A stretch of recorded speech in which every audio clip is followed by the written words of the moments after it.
Sean todos bienvenidos a este curso de eclesiología que vamos a tener. Son 7 temas muy interesantes todos para aclarar ciertas dudas acerca de nuestra identidad de iglesia. Quien les habla, el Padre Juan Carlos Álvarez. Antes de dar inicio, les invito para hacer oración.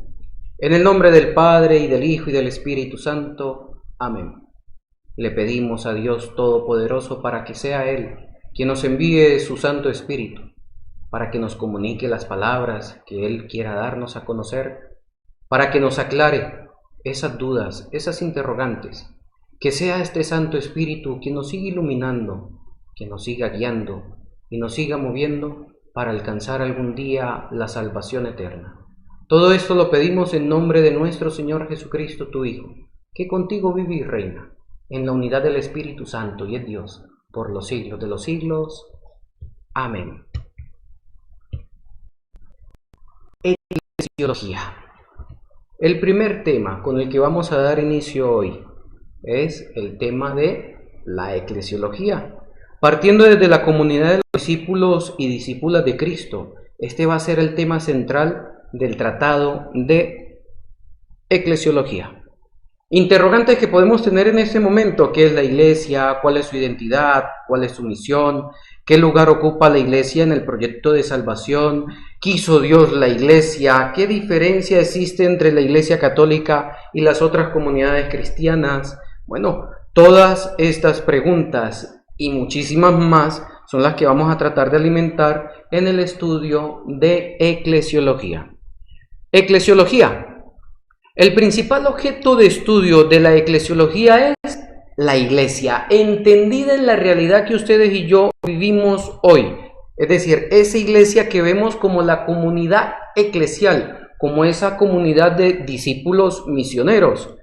Hay otras formas de ver la iglesia, no estamos diciendo que esta es la única, no, hay otras formas de ver la iglesia. Hay quienes la ven partiendo de la historia, hay quienes ven la iglesia partiendo de la sociología, de su forma de pensar, de la filosofía, de la antropología, de las ciencias de las religiones. Es decir, hay otras formas de estudiar también la iglesia, no solamente la eclesiología, sino también tenemos estas otras formas. Pero la eclesiología, ustedes y yo la vamos a ir estudiando y conociendo partiendo de algo que se llama fe. Vamos a necesitar algo, es decir, una condición necesaria para entender la eclesiología es con la fe. Condición necesaria. ¿Por qué? Porque vamos a estudiar la eclesiología en la iglesia y dentro de la iglesia.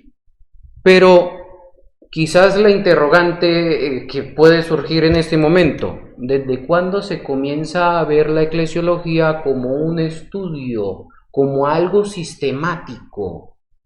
Todo esto surge gracias a Jaime Viterbo en una obra que él escribe en el año 1301-1302. Esta obra es una reflexión sobre la iglesia. No queremos decir con esto que la iglesia no existía desde 1301 para atrás, no, sino que no había surgido esa iniciativa, esa interrogante del origen de la iglesia. ¿Por qué? Vámonos por etapas para entender un poquitico ese periodo desde la fundación de la iglesia con Cristo hasta el año 1301-1302, con esta obra, para entender los primeros siglos. En los primeros siglos no existía un tratado sistemático acerca de la iglesia, es decir, no había un estudio por partes acerca de la iglesia, porque existían otras problemáticas. Es decir, surge la iglesia, pero nacen otros problemas que se tenían que aclarar ciertamente y que la iglesia en su momento aclaró también. La eclesiología, que es nuestro tema de estudio, en los primeros siglos, la eclesiología era un estilo de vida propio, era algo que ya estaba vinculado, es decir, era una comunión entre los obispos y los fieles entre los fieles y los obispos. Era una comunión que se vivía en la celebración y en la Eucaristía. Aquellos creyentes que se reunían y se alimentaban de la palabra de Dios, se alimentaban del cuerpo y la sangre de Cristo en la celebración eucarística y de ese mismo compartir que se hacía. En estos primeros siglos, los padres de la Iglesia hacen reflexiones teológicas. Todo esto era cristológica. ¿Por qué? Porque Cristo era el centro. No era eclesiológica, no había un estudio sistemático de la Iglesia. El centro en ese momento, en esos primeros siglos, era Cristo. Aclarar quién era Cristo, quién es Cristo y todo lo que Él hace, nos enseña y toda esa misión que Él le deja a la Iglesia. Dentro de estas etapas nos encontramos también con la Edad Media. La eclesiología en la Edad Media no fue un tema recurrente en la teología. No, señores, porque si comenzamos a investigar, a leer, a buscar los escritos de esta Edad Media, de los principios de la Edad Media, nos podemos encontrar con la Suma Teológica escrita por Santo Tomás de Aquino en el año 1264. En esa Suma Teológica no hay ni un tratado sobre la Iglesia. No hay nada que nos hable acerca de la Iglesia, sí de otras realidades, sí de otras problemáticas, sí de otras dudas en ese tiempo, pero como Iglesia como tal, no. No había en esta Edad Media un estudio específico, sistemático de la Iglesia, no. Pero, aquí viene el pero, comenzaron a surgir los tratados apologéticos. ¿Qué movió a estos tratados apologéticos? Los cismas. El primer cisma, el de Oriente, año 1054, hace despertar un poquitico a la Iglesia. Con estos tratados apologéticos surgen unas respuestas. Ya le decimos qué tipo de respuestas. Hubo otro cisma, el cisma de Occidente, en el año 1378-1418. Fíjense la fecha, 1378, ya fue después de la reflexión teológica de Jaime Viterbo, 1301-1302. El estudio sistemático de la Iglesia, eclesiología. En el cisma, o gracias a estos cismas, comienza a estudiarse y a darse a conocer la historia de la Iglesia, esa continuidad de las obras y la intención de Jesucristo. Tratados apologéticos que nos aclaran acerca de la historia de la Iglesia, no todavía como un estudio sistemático, es decir, como una eclesiología, pero sí nos comienzan a aclarar la historia de la Iglesia, esa continuidad de eso que hace, enseña y nos pide Cristo hacer. En la Reforma ya es el protestantismo quien obliga a la Iglesia a pensar sobre su verdadera identidad. Esto es en el año 1560. La Reforma reflexiona y demuestra la veracidad de la Iglesia. ¿Es cierto o no es cierto? ¿Es verdadera o no es verdadera? ¿Es la invención de un hombre o es Cristo quien comienza a llamar y a formar su Iglesia? Nos hace pensar acerca de la identidad de la Iglesia. La modernidad ya viene con otras problemáticas más de lleno, más de fondo, y comienza a verse ya una eclesiología apologética.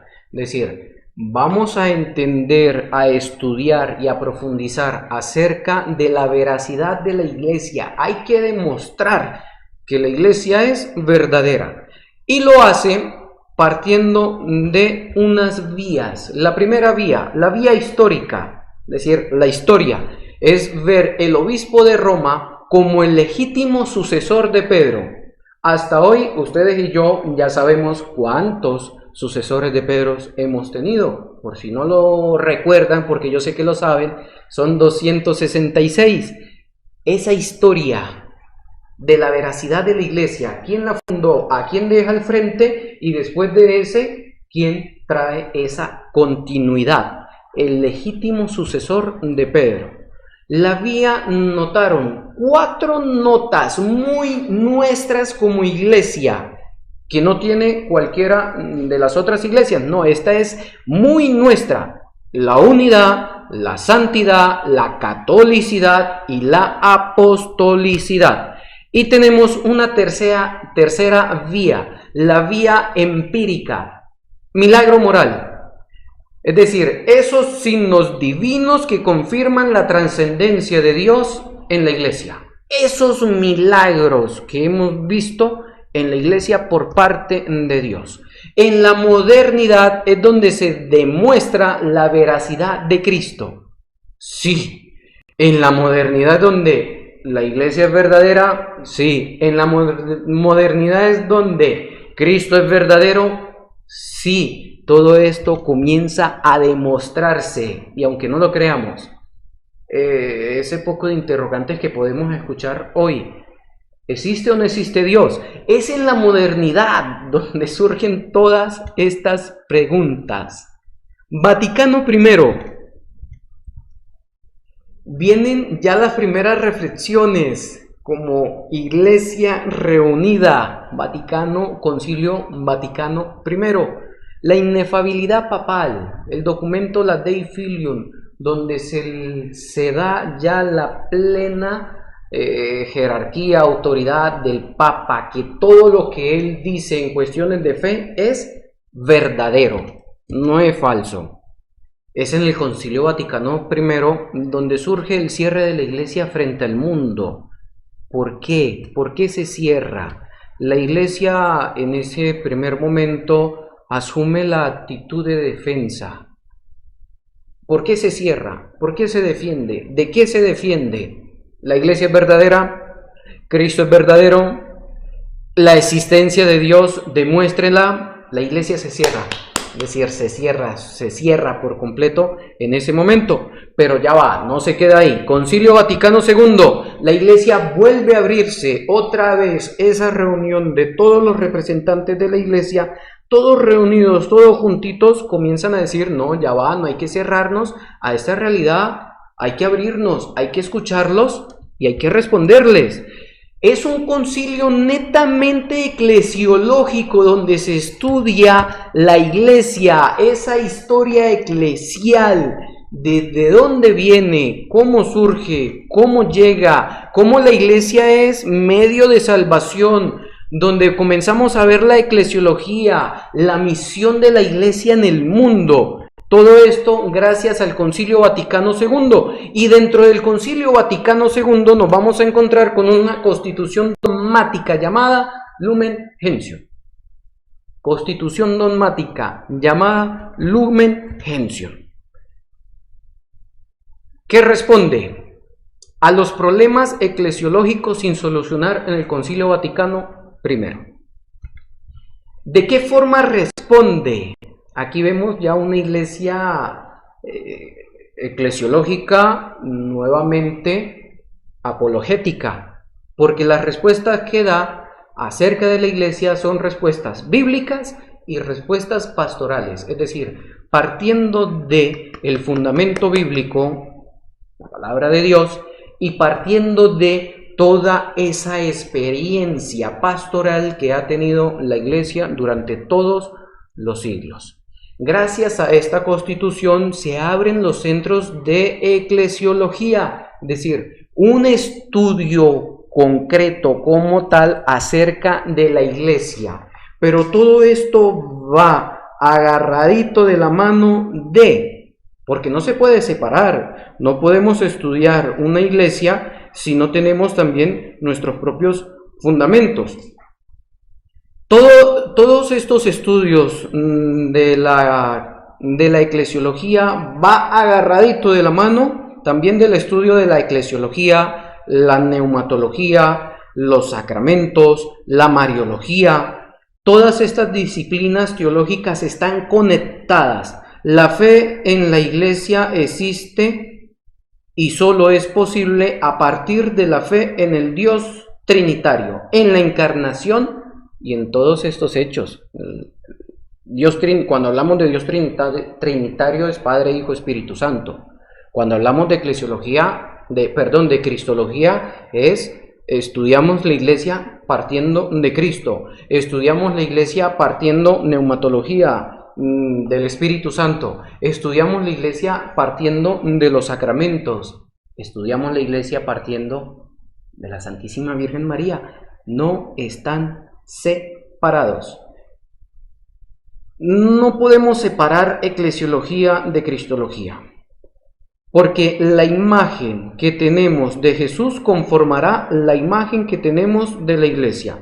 La separación entre Iglesia y Cristo puede causar muchísimo daño, puesto que una iglesia sin Jesús es otra institución humana, una institución social, sin contenido teológico. No pueden estar separados el uno del otro.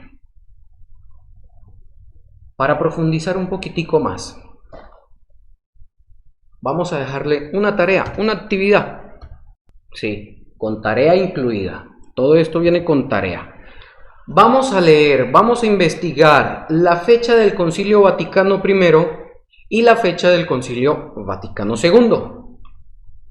Vamos a agarrar ese Vaticano II y vamos a hacer un esquema de él, es decir, las constituciones, los decretos, todos los documentos que lo conforman. Si podemos escribir al menos en 3 palabritas, la Constitución dogmática trata sobre, la Constitución de esto trata sobre esto otro, este documento trata acerca de, hagamos un esquema. Eso nos va a ayudar un poquitico más a enriquecer acerca de nuestro conocimiento, o a tener más conocimiento acerca de nuestra Iglesia. Y vamos a agarrar específicamente la Constitución dogmática Lumen Gentium y vamos a hacer un esquema. Es decir, cristología sin saber y sin conocer la Lumen Gentium, vamos a quedar ponchados. Entonces aquí también viene el compromiso por parte nuestro. Queremos conocer, vamos a investigar, vamos a leer y vamos a enriquecernos. Este es el primer tema, eclesiología. Y no está de más invitarles a continuar con este mismo curso, a sentir que en verdad nos queremos alimentar y queremos seguir formando parte de la Iglesia. Que Dios los bendiga. Hasta el segundo tema. Nos volveremos a ver. Dios les bendiga.